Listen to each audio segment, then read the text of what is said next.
तो एक बार फिर स्वागत है आपका हमारे चैनल इंडियस वेब में। मैं हूं आपका एसडीएम सर, जो आपको पढ़ाते हैं फाइनेंशियल अकाउंटेंसी और बिजनेस मैथमेटिक्स, क्लास 11 का अकाउंट, क्लास 12 का अकाउंट, हमारे चैनल इंडियस वेब में। आज हम पढ़ेंगे बिजनेस मैथमेटिक्स का चैप्टर 2 लाइनर प्रोग्रामिंग। इसका एक्सरसाइज ए थ्योरी और कुछ एग्जाम्पल समेत मैंने वीडियो ऑलरेडी बना चुका है, और इससे पहले मैंने भी इसके कई क्वेश्चनों को समझा करके 2-3 वीडियो अपलोड कर दिया है, जो कि आप चैनल में विजिट करके देख सकते हैं। लेकिन चूंकि आपको शुरू से फिर से पढ़ना है, तो इससे जस्ट पहले मैंने एक वीडियो बनाया था, वो इसका सबसे पहला और इम्पॉर्टेंट वीडियो है चैप्टर 1 का। इसके बाद चैप्टर 2 का। इसके बाद आगे इसमें जो भी पढ़ना है उसका ये पार्ट 2 है। तो पार्ट 1 आपने नहीं देखा तो एक बार देख लीजिए, क्योंकि वहाँ पर जो है उसके बाद ही ये वीडियो है, मतलब ये उसके बिना अधूरा है। तो इसको अगर आप देखेंगे फिर इसको देखेंगे तो आपका ज्ञान पूरा होगा। तो पूरी ज्ञान लेना आधी नहीं, आधा अधूरा ज्ञान खतरनाक होता है। ठीक है, तो उसको भी देख लीजिए, फिर इसको देखिए, बहुत अच्छे से समझ में आएगा। तो ये जो कंडीशन है ये पार्ट 1 में हमने बनाना सीखा था। अब पार्ट 2 में क्या होगा, इसी कंडीशन को दिया जाएगा और आपको इसको सॉल्व करना है।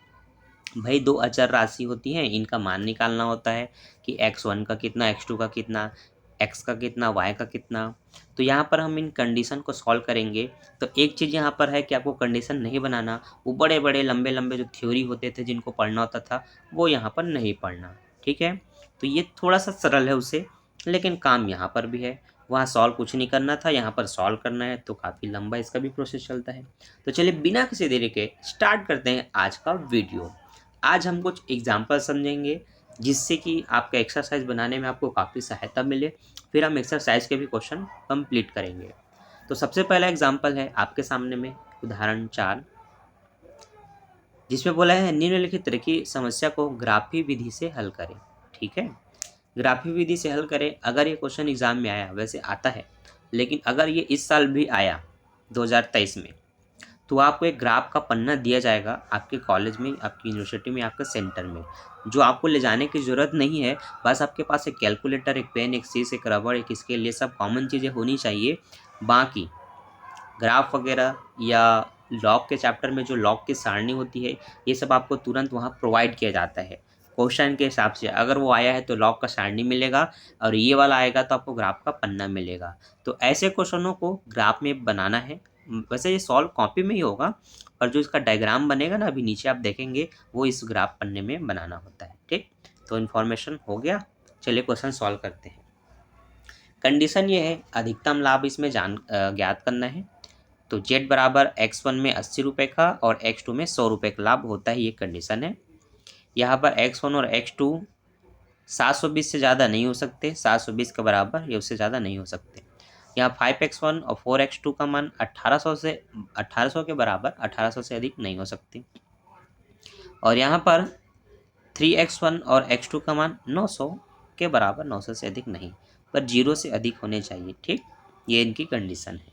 ठीक है, सॉल्व कैसे करना है देखिए, लाइन बाय लाइन एक एक करके इसको सॉल्व करना होता है। सबसे पहले आप पहला कंडीशन ही सॉल्व कर सकते हैं। तो होता कुछ यूँ है, जब आप पहले का मान निकालते हैं तो दूसरे को शून्य रखना पड़ता है, जब आप दूसरे का मान निकालते हैं तो पहले को शून्य रखना पड़ता है। और बस इतना कॉन्सेप्ट जान गए तो फिर ये हलवा है, ये आपसे ऐसे ही बनेगा। ठीक है, तो हलवा खाना है ना, तो वीडियो को ध्यान से देखो, काफ़ी सरल होता है। तो सबसे पहले आपको लिखना है कंडीशन को कि x1 प्लस x2 का मान 700 के बराबर है, 700 से अधिक नहीं हो सकता। ठीक है, तब इनको सॉल्व करना है तो सिर्फ आपको दो चिन्ह में से बराबर का चिन्ह लगाना होगा, दोनों नहीं, ना तो छोटा ना तो बड़ा, सिर्फ बराबर का। तो उस तरह से आपको इसको बराबर के चिन्ह के रूप में इस तरह से लिख लेना है। ये जिसने साइड में लिखा है, आप इसको इसके इस स्टेप के बाद जस्ट नीचे में लिख सकते हैं। ठीक है, उसके बाद मैंने जैसा बताया था कि एक का मान निकालना है तो दूसरे को शून्य करना पड़ेगा, तब आपका मान तुरंत निकलता है। ठीक है, तो देखिए मैं मान लेता हूँ कि मैं x1 का मान निकाल लेता हूँ, x1 का, तो मैं क्या करूँगा, x2 को शून्य कर दूंगा, बराबर 720 रहेगा। ठीक, तो यहाँ पर मैं कह सकता हूँ कि x1 का जो मान है वो 720 है। लेकिन चलिए अब मैं x2 का मान निकालूंगा, तो मैं पहले वाले को शून्य रखूँगा, ये 2x2 ऐसे ही रहेगा, ये 720 है। अब जहाँ पर जीरो का मतलब तो फिर जीरो ही है, तो x2 का मान निकालना है तो 720 के नीचे में ये 2 आ जाएगा। काटेंगे, 2 तिया 6, 2 छक्के 12, 2 शून्य शून्य, 360 निकला। तो यहाँ पर आप ये कह सकते हैं कि x1 का मान 720 और x2 का मान 360 है। परंतु आपको पता होना चाहिए, जब आपने x1 का मान निकाला तो x2 वहाँ शून्य था। तो आप नीचे लिखेंगे कि यहाँ ऊपर लिख देता हूँ, x2 वहाँ पर शून्य था। जब x2 का मान निकाला तब आप कहेंगे कि वहाँ x1 शून्य था, क्योंकि ये लेकर के ही सॉल्व करना है, आधा दूरा नहीं करना है। ठीक है, इसीलिए आप यहाँ पर देख सकते हैं दोनों चीज़ को स्पष्ट रूप से लिखा होगा। ठीक, ये बता रहा है कि जब x2 का मान 360 निकला तो वहाँ x1 0 था, और जब x1 का मान 720 निकला तो वहाँ x2 0 था। ठीक है बच्चों, अब ये सॉल्व मेरे मेथड से भी कर सकते हो या बुक के हिसाब से जैसा दिया वैसे भी कर सकते हो, दोनों से ही कोई दिक्कत नहीं है। ठीक, कंडीशन 2 को सॉल्व करते हैं, जहाँ पर 5x1 + 4x2 1800 से अधिक नहीं हो सकते, 1800 के बराबर हो सकते हैं। ठीक है, वही चीज़ जो मैंने आपको बताया, मान निकालना है तो एक को 0 कर दो, दूसरे को 0 कर दो। ठीक है, तो चलिए मैं निकाल के दिखाता हूँ।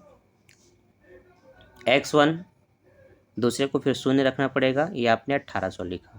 अब x1 का मान निकालना है तो 1800 के नीचे आपको 5 को लिखना है। तो 5 तिया 15, 5 एकम 5 ये कटा 15, 18 15 कटेगा 3 बचेगा, तो 30 हुआ, 5 छक्का 30, 5 शून्य शून्य, 360 निकला। तो आप कह सकते हैं कि x1 का मान आपका 360 निकलेगा, जो कि आप यहाँ पर देख सकते हैं। ठीक है, निकल चुका है। लेकिन x2 का आपने 0 रखा तो बताना होगा कि x1 का मान तो निकल गया 360, परंतु वहाँ x2 क्या था, 0 था। ठीक है बच्चों, एक कंडीशन ये आपने तैयार किया।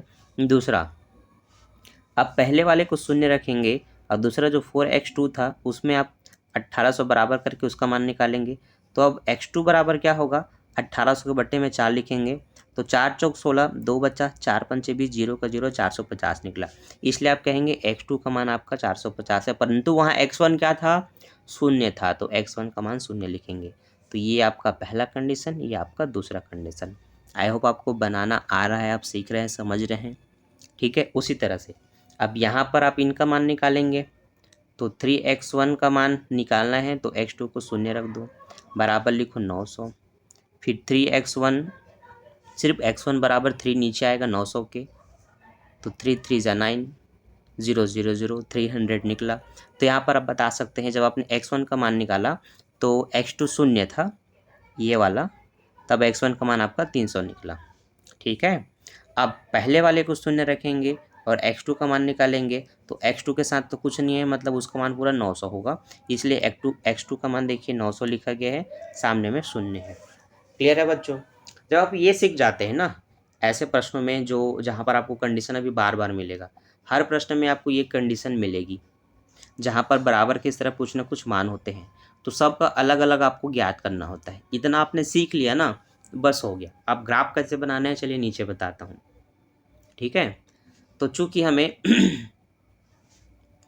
x के तीनों कंडीशन में x1 के अलग अलग मान मिले थे, x2 के अलग अलग मान मिले थे, जिसको अभी जानकारी के लिए आप यहाँ पर फटाफट लिख सकते हैं कि पहले में क्या मिला, दूसरे में क्या मिला, तीसरे समीकरण में क्या मिला, यहाँ पर भी तीनों में क्या मिला।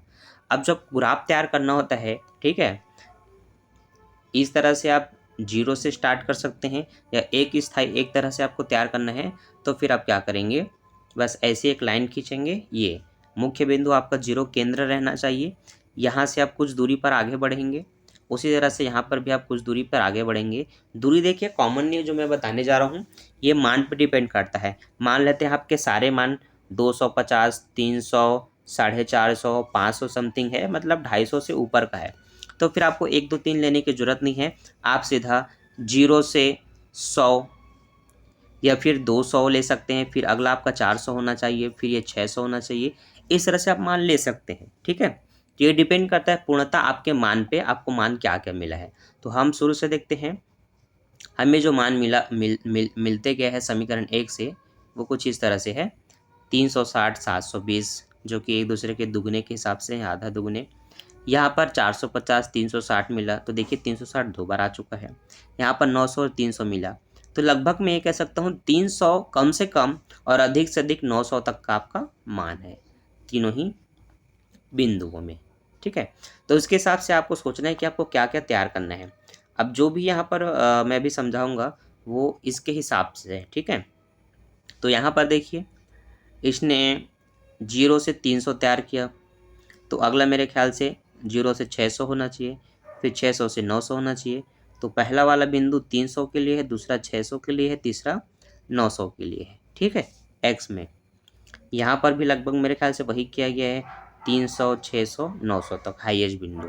ठीक, अब पहला वाला हम मान देखते हैं हमारा क्या था, x1 और x2 का। पहले समीकरण में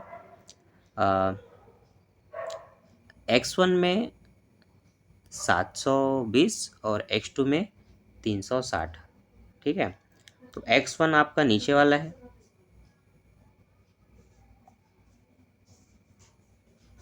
तो ये 720 और यही वाली लाइन आपका गया यहाँ पर 360 में।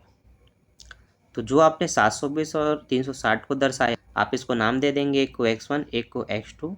ठीक है, उसके हिसाब से अगर x1 में 360 था तब x1 में 360, x2 में अगर 720 था तो x2 में 720 लिखना है। दोनों के बिंदुओं को इस तरह से बिंदु करके सीधा सीधा लाइन में ऐसे मिला देना होता है। ठीक है, तो पहला काम वैसे ही करना है।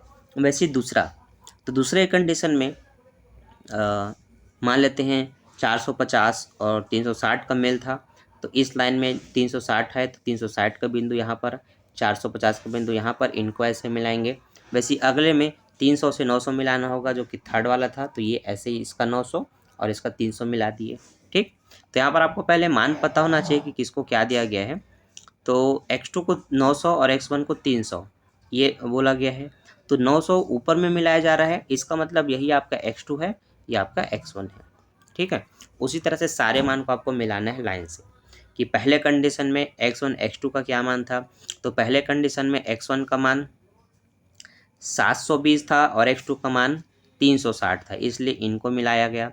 दूसरे कंडीशन में x1 का मान 360 था, x2 का मान 450 था, इसलिए इसको मिलाया गया है। तीसरे कंडीशन में x1 में 300 था और x2 में 900 था, तो ये 900 को मिलाया। इस तरह से मिलाने से होता क्या है बच्चों, वो बता दूं। यहाँ पर अगर 2-3 रखा है अंदर हिस्से में, ये सबसे बाहरी हिस्सा है और इसके अंदर में एक यहाँ पर कटा है, एक यहाँ पर ये बिंदु कट रहे हैं, तो जहाँ पर कटते हैं उसके अंदर मान को ऐसे लाइन खींच खींच के ब्लॉक करते हैं, क्योंकि ये दर्शाता है कि आपको जो मान लेना है वो अंदर का मान ले करके आगे प्रश्नों को आपको सॉल्व करना है। तो आपका ग्राफ जो बन रहा है वो अंदर के साइड में बन रहा है, इसलिए एरो भी देखो अंदर का लगाया गया है। ठीक है, ऐसा इसलिए करते हैं क्योंकि जहाँ जहाँ कटा है ना उसके सामने और नीचे का मान लेते हैं। जैसे पी बिंदु पर एक कटा है, तो पी बिंदु के सामने यहाँ पर कितना नंबर है और जस्ट उसके नीचे यहाँ पर कितने नंबर है।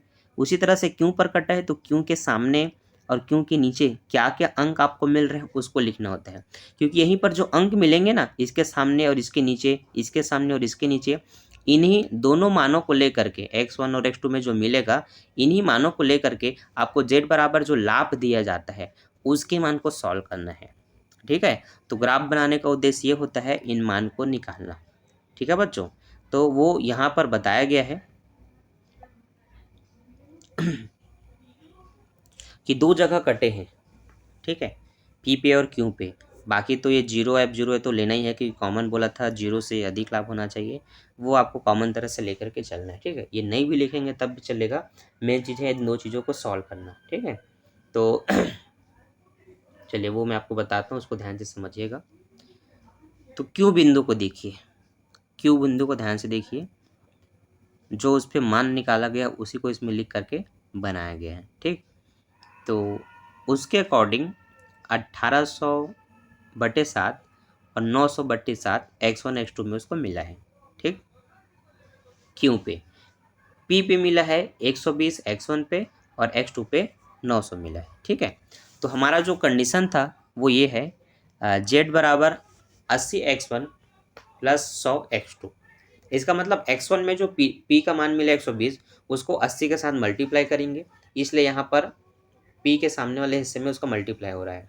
और जो x2 का मान था उसको 100 के साथ मल्टीप्लाई करेंगे, तो यहाँ पर 100 के साथ उसको मल्टीप्लाई कर रहा है, दोनों बीच में प्लस का चिन्ह है, तो यहाँ पर प्लस का हमने भी लगाया। गुणा करेंगे, ये 9660 है, ये आपका 30,000 हो रहा है, टोटल 39,600 हो रहा है। तो इस तरह से सभी कंडीशन में हम सॉल्व करते हैं, ऐसे ही मान रख करके गुणा करके देखने कि ज़्यादा किस में आ रहा है। तो इन सब में काफ़ी कम आ रहा है, सबसे ज़्यादा आपका पी वाले बिंदु पे आ रहा है, 39,600। तो अधिकतम लाभ चाहिए था प्रश्न में, अगर कम लाभ चाहिए रहता तो फिर इनको देखते ऊपर वाले को, लेकिन प्रश्न में बोला है अधिकतम लाभ ज्ञात कीजिए। अधिकतम ज्ञात कीजिए बोला है ना यहाँ पर, तो आप कहेंगे 39,600 जो आपका अधिकतम लाभ है वो इसका आंसर है। ठीक है, तो ग्राफ बनाने का मेन उद्देश्य होता है ताकि आप ये मान ज्ञात कर पाएँ। तो इसी को आप बोल देंगे अधिकतम बराबर 39,600 है, जिसमें x1 का मान 120 और x2 का मान 300 लिया जाएगा। कुछ समझ आया? इतना ही करना है। चलिए ऐसे 2-3 एग्जाम्पल और देखिए, फिर क्रियात्मक प्रश्न बनाएंगे तो आपके सारे डाउट क्लियर हो जाएंगे। देखिए सारे टॉपिक एग्जाम्पल 4 जैसे सरल नहीं होते हैं, कुछ टॉपिक ऐसे होते हैं जिनके मान नहीं निकल पाते हैं। ठीक है, तो इसको हम इस कैटेगरी में डाल सकते हैं कि समस्या का कोई संभव हल ना निकल पाना, लगभग मान करके चला जाता है। ठीक है, अब यहाँ पर प्रश्न कैसे वो बड़ा इंटरेस्टिंग है, ध्यान से देखिए समझिए। न्यूनतम पूछा गया है, अब इसमें अधिकतम न्यूनतम कुछ भी पूछे, पहले इनके मान को देखो कैसे हैं। -2x1 + 3x2 बराबर 9, 9 से अधिक नहीं हो सकते। दूसरे कंडीशन में 3x1 - 2x2 ये -20 के बराबर, ये उससे अधिक नहीं हो सकते। और दोनों का मान x1 x2 का 0 से अधिक होना चाहिए। ठीक है, अब आपको मान निकालना तो पता है किस तरह से निकालना है। तो अगर आप x1 को 0 करते हैं तो फिर 3x2 बराबर 9 लिख करके आपको सॉल्व करना है, जहाँ x2 बराबर 9/3, 3 3 जा 9, तो आप कहेंगे x2 का मान 3 निकला। ठीक है, अब अगर आप x2 को 0 कर दें तो -2x1 का मान निकालेंगे बराबर 9 रख करके। तो पहली बात तो मान जो आएगा वो नेगेटिव हो जाएगा, और 9/2 का आप डिवाइड करेंगे तो 9 का आधा 4.5 होता है, जिसको आप ऐसे लिखेंगे 4.5 माइनस में। ठीक है, वही चीज़ इसमें लिखा गया है। अब चूँकि आप सॉल्व करना सीख चुके हैं तो मैं डायरेक्ट आपको उसके मान पे ले चलता हूँ। ठीक है, ताकि आपका समय मैं ज़्यादा वेस्ट ना करूँ। तो पहले कंडीशन में आप देख सकते हैं जो ये है, यह x1 को 0 रखा गया, तब x2 का मान निकला 3, जो कि आपको मैं पहले निकाल के बता चुका हूँ।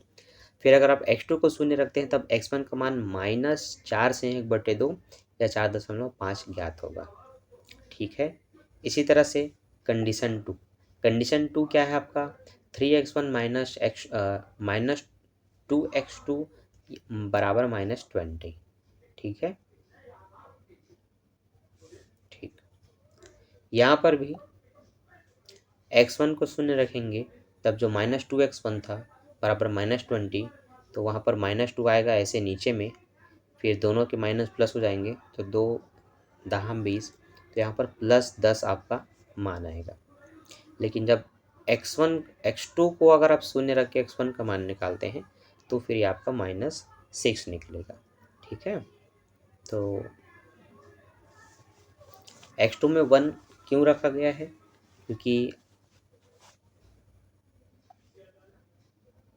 x1 का मान क्या था, 3 था, है ना।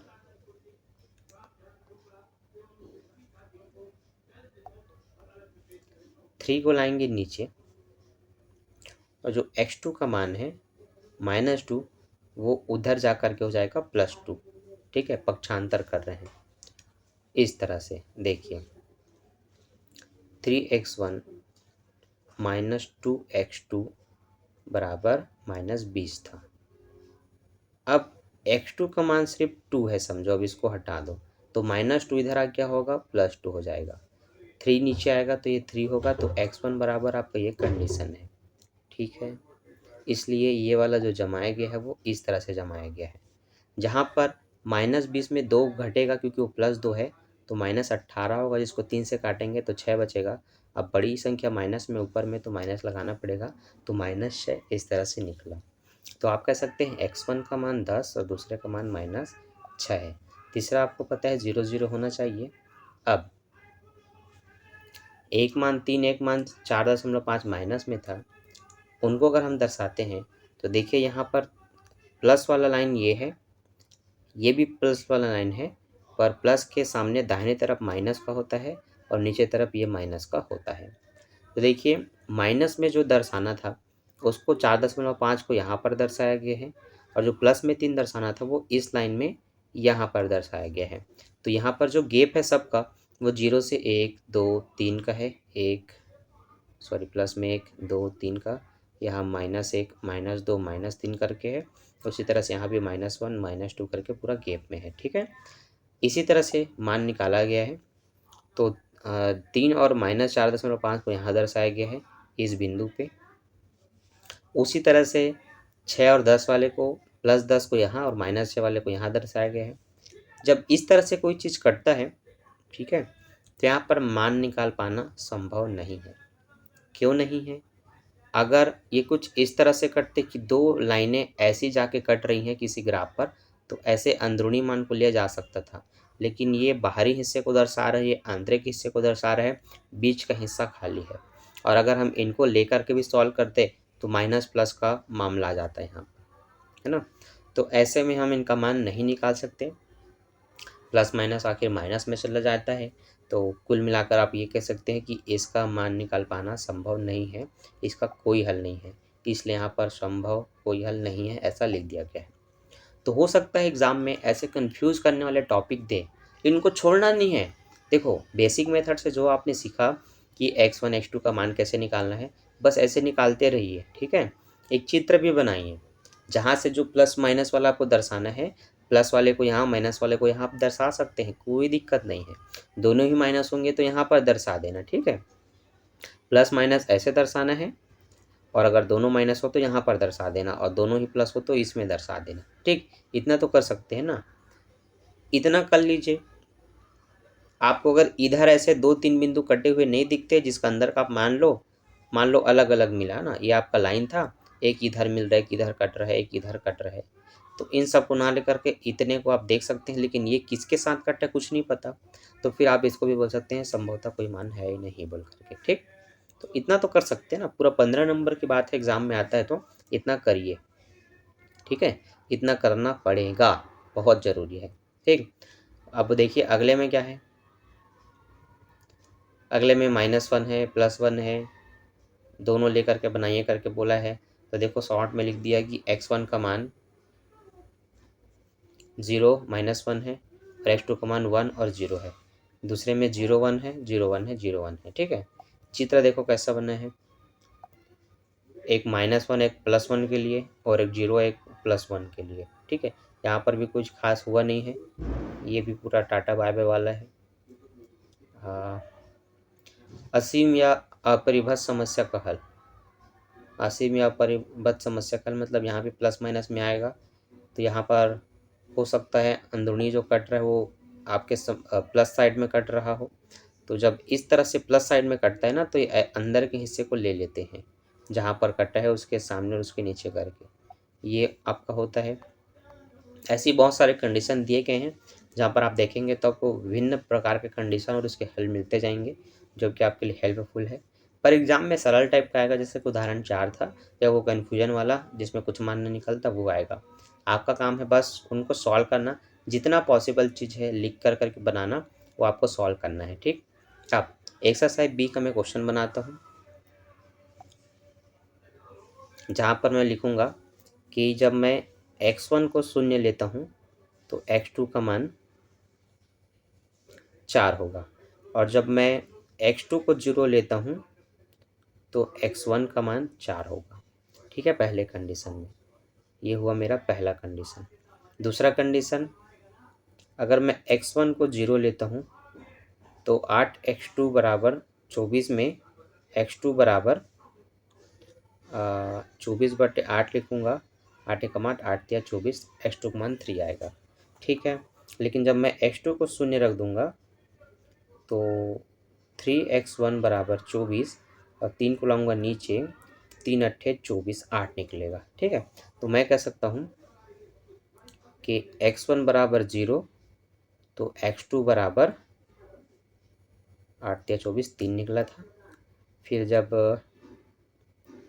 x2 बराबर 0 था तो x1 का मान 8 निकला। ठीक है बच्चों, ये थोड़ा कंडीशन आपको समझ में आया। नीचे देख सकते हैं, नीचे है 10x प्लस 7 x1 शायद x2 है बराबर 35। ठीक, तो अगर x1 बराबर 0 लेंगे तो 7x2 बराबर 35 होगा। तो x2 बराबर 35/7, तो 7×5 = 35। तो आप कह सकते हैं कि x2 का मान 5 है जब x1 0 था। ठीक है, अब जब x2 को 0 रखेंगे तो x1 का मान क्या होगा? तो x1 का मान में 10 है, तो 35 और 10 को डिवाइड करेंगे तो 3.5 आएगा। तो ये पहला, दूसरा, तीसरा, तीनों में आप मान देख सकते हैं क्या क्या है। 5 35, 3 और 8, 4 और 4। ठीक है, अब ध्यान देना। अच्छा, अरे मेरे को लगा इसका, मेरे को क्या लगा कि नीचे का कोई हल है, मतलब ग्राफ बना होगा। ग्राफ तो हमें बनाना है। ठीक है, अब देखो, चूँकि सभी प्लस में है तो मैं इस तरह से ग्राफ तैयार कर रहा हूँ। ठीक है, हमारा जो मान था वो पहले तो 4 और 4 था, फिर 3 और 8 था, फिर 7×5 = 35, 5 और 3.5 था। ठीक है, तो मैं देख सकता हूँ सम संख्या विषम संख्या सारे मेरे मान हैं। तो चलो मैं दो दो का गैप में वो बनाता हूँ। पहला 0, यहाँ पर 2, यहाँ पर 4, यहाँ पर 6, यहाँ पर 8। उसी तरह से यहाँ पर 2, यहाँ पर 4, यहाँ पर 6, यहाँ पर 8। ठीक है, अब पहला मान 4 से 4 को मिलाना था, ये 4 से 4 को मिला दिया। हाँ, आप अगर वीडियो देख रहे हैं ना तो एक ग्राफ का पन्ना रखिए, या नहीं भी रखे हैं तो स्केल से ऐसा एक चित्र तैयार कीजिए और मेरे साथ बनाइए। आपका आंसर एकदम परफेक्ट आएगा, कोई भी दिक्कत नहीं होगा। ठीक है, आगे 3 और 8 को मिलाना है। तो अब मेरे को यहाँ कन्फ्यूजन है, पहले का क्या निकला था? 8 दिया, x2 का निकला था शायद। हाँ, 8 दिया 24, हाँ x2 का था। और मान लेते हैं ये मेरा x1 है, ये मेरा x2 है। तो x1 में 3 8 24, 8 निकलेगा। तो यहाँ 8 को दर्शाया और यहाँ पर 3 को दर्शाया। तो ये मैं, देखिए 2 और 4 के बीच में 3 यहाँ पर होगा, तो ये 8 से मैं 3 को यहाँ लिख रहा हूँ। x1 में 8 और x2 में 3। ठीक है, क्योंकि यहाँ पर 3 होगा। हाँ, जहाँ जहाँ जो जो मिला रहे हैं वहाँ पर आप बता सकते हैं कि आपने क्या क्या मिलाया, ऐसे करके नीचे में कि यहाँ 4 से 4 को मिलाया। इस वाले में बता सकते हैं 8 और 3 को मिलाया, है ना, ऐसे आप लिख सकते हैं। हाँ, 5 और 35 को मिलाना है तो x1 में 5 नहीं, एक मिनट, 35 वाला है कहाँ? ऊपर छूट गया। ठीक है, 5 और 35 है, मान लेते हैं x1 में 5 है, तो यहाँ पर 5 आएगा। यहाँ 3.5 लगभग, 3 के बाद और 4 से पहले बीच में यहाँ पर 5 होगा। तो ये हमने इसको मिला दिया।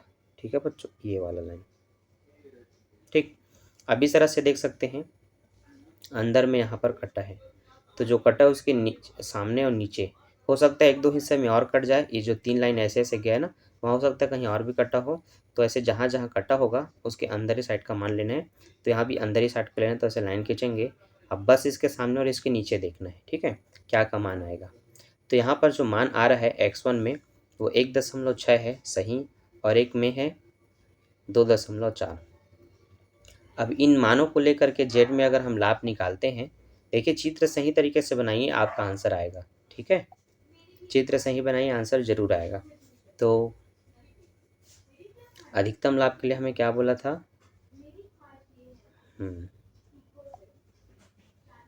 कि जेड बराबर 5x1 प्लस 7x2। तो x1 में मान निकला था 1.6 प्लस x2 में मान निकला था 2.4। 6×5 = 30 की 0 हासिल है 3, 5 एकम 5, 3 8 होगा। 7 चौक 28 की 8 हासिल है 2, 7 दूनी 14 और 2 16। तो 16 और 8 24.8 होगा। ठीक है, तो ये लाभ के रूप में आप देख सकते हैं 24.8 बताया गया है, जो कि अधिकतम है। बाकी में कम ही मान निकलेगा, 0 0 वाला लेंगे तो और ही कम रहेगा। अधिकतम पूछा है तो अधिकतम में आपका यही आंसर होगा। ठीक है। तो ऐसे प्रश्नों को मैंने एकदम डिटेल से ग्राफिक के साथ बना करके वीडियो ऑलरेडी अपलोड कर दिया, जो इतने वायरल हैं कि 1K तो ऑटोमेटिकली वो क्रॉस हो चुके हैं। उस वीडियो को आप देख सकते हैं, डिस्क्रिप्शन में लिंक में दे देता हूँ, वहाँ पर आपको एकदम स्पष्ट रूप से समझ में आ जाएगा। बाकी आज के वीडियो में कहाँ पर सबको डाउट रहा, आपके डाउट क्लियर हुए कि नहीं, आपको चैप्टर समझ में आया कि नहीं, ये मुझे कमेंट करके ज़रूर बताइए। चैप्टर समझ में आ गया ना तो क्वेश्चन आपसे बन जाएगा, बस आपको पेन कॉपी चलाना है और जितना हो सके प्रश्नों को बनाना है। मैं मिलता हूँ नेक्स्ट वीडियो में नेक्स्ट टॉपिक के साथ। अभी के लिए bye, thanks for watching. Video देखते रहिए, चैनल को सब्सक्राइब करते रहिए, वीडियो को लाइक करते रहिए और अपने डाउट क्लियर करते रहिए। बाय बाय बच्चों।